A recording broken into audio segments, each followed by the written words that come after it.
Welcome to the Banker Lamp. Please enjoy the video. You'll start by confirming prerequisites: Wi-Fi password, Google account, and a TV HDMI input.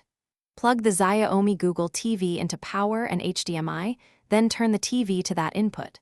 Once the remote has fresh batteries, press home to wake the device.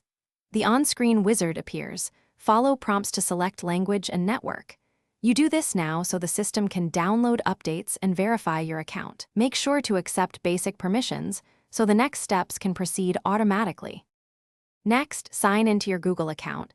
You can type on screen or use your phone to transfer credentials. Either way, you'll sync apps and purchases. Once signed in, enable Google Assistant and complete voice match so recommendations and controls feel personal. Choose location and privacy options to improve content suggestions. Then allow the system to download updates.